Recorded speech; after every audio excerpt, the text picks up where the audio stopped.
चलिए जानते हैं आज के देश और दुनिया की सिलेक्टेड काम की और महत्वपूर्ण 50 बड़ी खबरें। भारत का रूस को भी समर्थन नहीं। यूएनएससी में यूक्रेन मानवीय संकट पर मतदान से दूर रहा भारत। प्रस्ताव पर 13 देशों ने नहीं किया वोट। आईपीएल के 2 दिन पहले धोनी ने कैप्टनसी छोड़ी। सीएसके को 4 खिताब जिता चुके माही की जगह जडेजा को कमान। 14 साल में पहली बार बदला कप्तान। अगले साल से आईपीएल नहीं खेलेंगे धोनी। सीएसके मैनेजमेंट ने कहा जाने से पहले अगला कप्तान तैयार करे माही। बीरभूम हिंसा के पीड़ितों से मिली ममता। घटना के 72 घंटे बाद पहुंची सीएम। फूट फूट कर रोते आदमी को पानी पिलाया, सिर पर हाथ फेरा और आंसू पोंछे। नया नियम, दिल्ली में 1 अप्रैल से बसों और भारी वाहनों के लिए अलग लेन। उल्लंघन पर 10,000 जुर्माना। परिवहन विभाग सुबह 8 से रात 10 बजे तक इस नियम का पालन कराएगा। इस समय सीमा के बाद दूसरे वाहन इस लेन पर चलाए जा सकते हैं।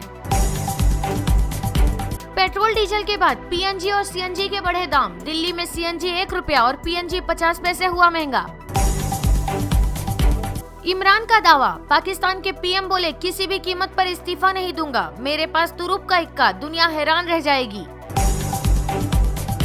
ड्रैगन को भारत की 2 टूक। ओआईसी की मीटिंग में कश्मीर पर पाकिस्तान के साथ आया चीन। भारत ने कहा बेवजह बयानबाजी बर्दाश्त नहीं।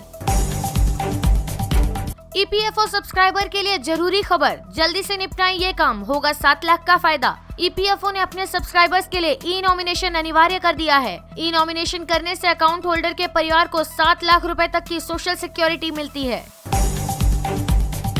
केंद्रीय कर्मचारी 31 मार्च से पहले पूरा कर लें ये काम। 4,500 रुपए का होगा सीधा फायदा। केंद्रीय कर्मचारियों को बच्चों की पढ़ाई के लिए चिल्ड्रन एजुकेशन अलावेंस प्रति बच्चा भत्ता हर महीने 2250 रुपए मिलता है। यानी 2 बच्चों के लिए कर्मचारियों को 4,500 रुपए महीना मिलता है। संकट में उद्धव सरकार, साले के हवाला कारोबारी से कनेक्शन पर घिरे। रिश्तेदारों के कारण महाराष्ट्र में छिन चुकी है 2 सीएम की कुर्सी।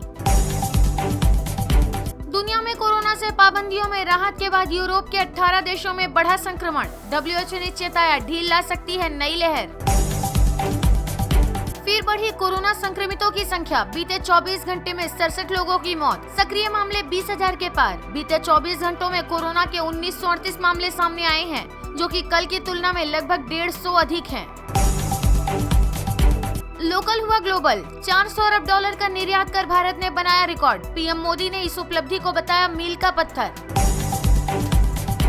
यूक्रेन में मारियोपोल मलबे में हुआ तब्दील। नाटो ने कहा 15,000 तक रूसी सैनिक मारे गए। टेस्ला को टक्कर देने अमेरिका के गुजराती मालिक की कंपनी ट्राइटन गुजरात में बनाएगी इलेक्ट्रिक कारें और ट्रक। आरबीआई में ऑफिसर पदों पर निकली भर्तियां। 30 साल तक की उम्र के ग्रेजुएट 18 अप्रैल तक कर सकेंगे आवेदन। 83,254 रुपए मिलेगी सैलरी। क्यूआर कोड स्कैम, किसी भी बैंक में है आपका अकाउंट तो हो जाएं सावधान। एसबीआई ने किया आगाह। क्यूआर कोड स्कैन के जरिए होने वाला स्कैम व्यापक तौर पर हो रहा है। देश के सबसे बड़े बैंक एसबीआई ने इससे बचने की चेतावनी दी है। काम की खबर, 2 दिन के लिए देश भर में हो सकती है बिजली गायब। देश भर के बिजली कर्मचारी अगले हफ्ते में 28 और 29 मार्च को हड़ताल पर रहेंगे। ये हड़ताल केंद्र सरकार की निजीकरण नीतियों के विरोध में की जा रही है। इसी वजह से देश भर में 2 दिन बिजली गायब रह सकती है। दिग्गज कंपनी बीएसएनएल का हो रहा निजीकरण, सरकार ने दी जानकारी। घाटे में चल रही सरकारी कंपनियों में हिस्सेदारी बिक्री की रणनीति के तहत बार बार बीएसएनएल को लेकर भी सवाल उठते रहते हैं। अब केंद्र सरकार ने बीएसएनएल के निजीकरण पर अपना पक्ष स्पष्ट कर दिया है। हिजाब विवाद, सुप्रीम कोर्ट का तुरंत सुनवाई से इनकार। पीठ ने वकील से कहा मसले को संवेदनशील मत बनाइए।